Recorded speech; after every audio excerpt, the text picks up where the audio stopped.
დღის არხი რადიო იმედზე ზაზა ჭიტანავასთან ერთად. მოგესალმებით კიდევ ერთხელ რადიო იმედის დღის არხის ფორმატში განვაგრძობთ მუშაობას 16 საათი 17 წუთი გახლავთ და ჩვენ ახლა გამოვეხმაურებით Google Street View საქართველოში იწყებს ოპერირებას აი ამ თემატიკას მოგეხსენებათ თანამედროვე ციფრულ სამყაროში Google-ის რუკა და მისი შესაძლებლობები ერთ-ერთი უმნიშვნელოვანესი ინსტრუმენტია და საინტერესო ამ ხრივ საქართველოში დაგეგმილი აქტივობა თემაზე ჩვენ რადიო იმედის პირდაპირ ეთერში თემაზე სასაუბროთ ახლა გვერდება საქართველოს ინოვაციებისა და ტექნოლოგიების სააგენტოს თავმჯდომარის მოადგილე ბატონი თორნიკე ჯობავა ბატონი თორნიკე გესმით ჩვენი ხმა გამარჯობა დიახ გამარჯობა მადლობა იმისთვის რომ გვერდებით პირდაპირ ეთერში ბატონი თორნიკე ის რომ თქვა Google-ის რუკაზე საქართველოს არის ეს არ ახალია თუმცა ქუჩების სკანირება Google-ის მხრიდან საკმაოდ მოცულობითი პროექტია და ამ ხრივ რა სიახლეს ველოდები და რამდენად ტოტალურია ასე ვთქვათ ეს პროექტი გამარჯობა კიდევ ერთხელ უნებრივია Google-ის რუკები არის ერთ-ერთი ყველაზე მეტად გავრცელებული და მოხმარებადი პროდუქტი იმ ადამიანებისთვის, რომელთაც სურთ გადაადგილება ან მოგზაურობა და შესაბამისად ის რომ Street View ემატება პროექტი უკვე ემატება საქართველოში ეს არის ძალიან ასე ვთქვათ არ მხოლოდ კარგი იმ ხალხისთვის ვინც მოგზაურობას გეგმავს ან თუნდაც გადაადგილდება ქუჩაში და შესაბამისად იყენებს ამ პროდუქტს არამედ საინტერესო არის იმ ადამიანებისთვისაც რომელთაც სურთ იგივე ახალი შესაძლებლობების აღმოჩენა ის რასაც დამატებით ეს პროდუქტი შექმნის არის ის რომ პირველ რიგში ძალიან ხშირად ხდება ხოლმე რომ ბევრი რამ არის არაზუსტად დატანილი Google-ის რუკაზე ან ბევრი რამ საერთოდ არ არის დატანილი შესაბამისად არსებობს სხვადასხვა საშუალებები როდესაც ადამიანებს მაგალითად თავისით შეუძლიათ და ყველა ადამიანს აქვს და ვინც Google-ის რუკას მოიხმარს რომ ესა თუ ის ობიექტი დაამატოს და ასურათოს აღწეროს ან დავუშვათ რედაქტირება მოახდინოს იმ შემთხვევაში თუ დავუშვათ არის გარკვეული უზუსტობა ამ შემთხვევაში კი Google უკვე თავად ქმნის ბევრად უფრო მარტივ ადაპტირებად და რაც თავარია ზუსტ მონაცემებს საქართველოს 24 ქალაქისთვის, რაც ძალიან მნიშვნელოვანია და შესაბამისად ეს არის ერთ-ერთი ვფიქრობ საინტერესო ასე ვთქვათ ინიციატივა. მანამდეც არაერთი ასე ვთქვათ ინიციატივა ყოფილა საქართველოში Google-ის მიერ განხორციელებული, როგორც კერძო ისე საჯარო თანამშრომლობით, თუმცა ისინი შედარებით უფრო მცირე იყო, ეს კი შეგვიძლია ვთქვათ, რომ ერთ-ერთი ყველაზე დიდი პროდუქტია და პროექტია, რომელთაც ისინი შემოდიან უკვე ჩვენს ქვეყანაში. აი მცირეც კი მნიშვნელოვანი იყო, იმიტომ რომ ვისაც ამასთან შეხება ქონია და ამეთანხმება, Google-ის local guide-ები, ვთქვათ, თუნდაც მის მაგამასთან შეხება ან ბიზნესის წარმომადგენლები, რომლებსაც სჭირდებათ ახალი ობიექტების მონიშნა Google Maps-ზე, Google ძალიან აადვილებს ამ პროცედურას იმ შემთხვევაში, თუ კი მისი აპარატურით სკანირებულია და მას თვითონ აქვს დადასტურებული და ნამდვილობა დადგენილი ამ ადგილმდებარეობისა. ეს რეპლიკის სახით და შესაბამისად ახლა უფრო ტოტალური და მოცულობითი აქტივობა მათი მხრიდან კიდევ უფრო გაადვილებს აი ამ ციფრულ რუკაზე დეტალიზაციას ასე ვთქვათ. მე ორ კითხვას გავაერთიანებ თქვენის ნებართვით. ერთი აქ საუბარი არის საჯარო საკუთრებაზე, ასევე კერძო ტერიტორიები და ფოტოგრაფირების ნებართვასთან დაკავშირებით არის გარკვეული ნიუანსები. აი ეს როგორ მოგვარდება და მეორეს მხრივ 15000 კილომეტრის დაფარვაა დაგეგმილი და აქ ძირითადად მარტო დიდ ქალაქებზე კეთდება აქცენტი.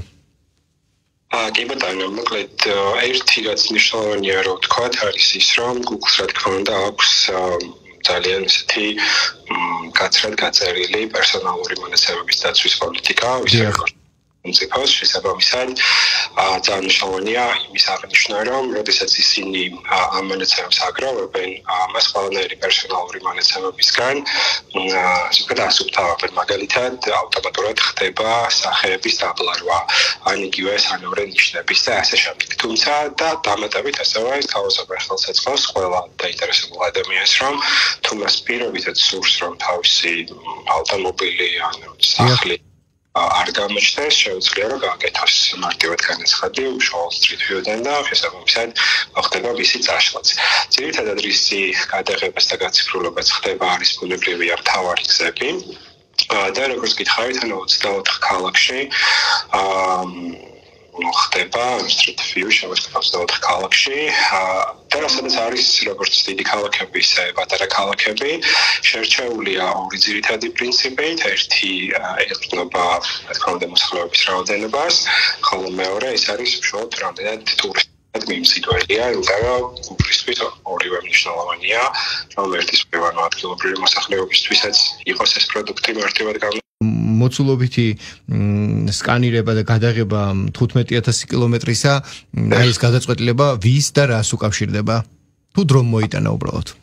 ნახეთ, Google ამ პროდუქტით უკვე რამდენიმე ქვეყანაში ოპერირებს, 90 ქვეყანაში არის და ჩვენს დიდი ხნის განმავლობაში ვცდილობდით, რომ განგვახორციელებინა არა მხოლოდ ეს იგივე და უშუალოდ სხვა პროექტები Google-თან ერთად, ერთ-ერთი რაც ვახსენე, რომ ცირა ინიციატივები იყო, თქო, ეხებოდა სწორედ Google-ის რუკებს ამ პროექტს ერქვა გააციფრულე საქართველო, რომელსაც მაშინ Google-ს მაშინ ვთხოვეთ, რომ ჩვენთვის გადაემზადებინა ციფრული მისიონერები, რომლებიც შემდგომ უკვე გაუშვით რეგიონებში. და შესაბამისად უკვე ისინი ამზადებდნენ ადამიანებს, რომ მათ ცოდნადათ გაციფრულებისას და ეს მოლაპარაკებები რუკებთან დაკავშირებით დიდი ხნის განმავლობაში მიდიოდა. Google-ს ბუნებრივი თავისი ინტერესები გააჩნია და შესაბამისად ამ გამხარდა, როდესაც საბოლოო ჯამში გამოთქვეს სურვილი, რომ უკვე საქართველოს რამდენიმე ქალაქი დამატებულიყო, თავდაპირველად 10 ქალაქზე ვსაუბრობდით, შემდეგ 24 ქალაქამდე გაიზარდა ეს ციფრი. ნახოთ შესაძლოა მომავალში კიდევ უფრო გაიზარდოს ეს ციფრები და რა თქმა უნდა კიდევ არის ბევრი სხვა მიმართულება, რაზეც Google-თან მიდის საუბარი. ასევე ვახტერი მოლაპარაკებები მიდის იმაზე, რომ ხელოვნური ინტელექტის, Google-ის ხელოვნური ინტელექტის სრულად ესე ვთქვათ გაქართულება მოხდეს და კიდევ ესე ვთქვათ სხვა ინიციატივებია, რომელზეც მუშაობ და იმედი გვაქვს, რომ მოხდეს მომავალში კიდევ უფრო მეტი დიდი პროდუქტით და პროექტით შემოვა Google-ის საქართველოში. კი ბატონო, თანამედროვე სამყაროში ციფრულ რეალობას მორგებისთვის ასეთი მოქნილობა მნიშვნელოვანია და მეორე მხრივ თუნდაც ენის ნაწილში ჩვენი შესაძლებლობების შენარჩუნება ამ ყველაფერთან ერთად და იმედი მაქვს, რომ თქვენს მიერ დასახელებულ იმ ინიციატივებთან დაკავშირებით რა მხრივაც აწარმოებთ საქმიან ურთიერთობას Google-ისთან, კარგი შედეგებისა და საბოლოო შედეგების შემდეგ ეთერშიც ვისაუბრებთ ამ თემაზე, უბრალოდ იმ საკითხზე საუბრით დავასრულოთ ჩვენი დიალოგი, რითიც დავიწყეთ, ბოლო კითხვა მაქვს შემდეგი. 360 გრადუსიანი პანორამული გამოსახულებების ატვირთვასაც დრო სჭირდება, ხო? ერთი არის გადაღება, მეორეა დამუშავება, შემდეგ ამ ყველაფრის ატვირთვა და საბოლოოდ 24-ვე ქალაქის ასეთი პანორამული გამოსახულების ატვირთვა და უკვე საქართველოს რუკა, აი ამ სხვა ვიზუალურ, უფრო მაღალი ვიზუალური ეფექტიანობით უცხოელი თუ ნებისმიერი მომხმარებლისთვის როდისდან იქნება ხელმისაწვდომი. ეს არის ერთწლიანი პროექტი, ეს დაიწყო 25 წლის მარტში და შესაბამისად ამ ერთი წლის განმავლობაში ხდება გადაღება და მონაცემების შეგროვება, რომლის გამოქვეყნებაც უკვე დაიწყება 26 წლის პირველ კვარტალში. ასეთებია. ადამიანებს შეეძლებათ რომ ისარგებლონ ამ პროდუქტით. დიდი მადლობა იმისთვის რომ მოახერხეთ ჩაგვერთეთ პირდაპირ ეთერში. მადლობა თქვენ. ნახვამდის საქართველოს ინოვაციების და ტექნოლოგიების აგენტოს თავმჯდომარის მოადგილე თორნიკე ჯობავა გვერდებოდა პირდაპირ ეთერში. საქართველოში Google აგრძელებს 24 ქალაქში 360 გრადუსიან პანორამული გამოსახულებების გადაღებას და საბოლოოდ შემდეგ ეს ინფორმაცია ვიზუალურად მკვეთრად აისახება ცალსახად Google Maps-ზე, იმ ინსტრუმენტზე, რომელსაც ყველა ხმარობს ლოკალურ სივრცეში და თუნდაც დისტანციურად ბევრისთვის კარგი საშუალებაა ადგილების შესწავლისა თუ მინიმუმ ქუჩებში და უცნობ ადგილებში არ დაკარგვისა.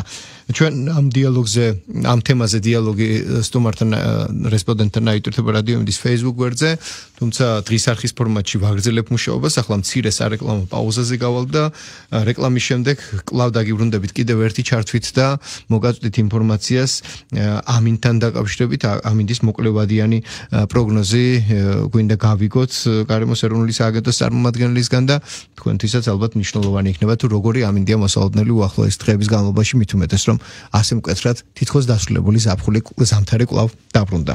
მოკლედ ბრუნდებით პირდაპირ ეთერში დაახლოებით 2 წუთში.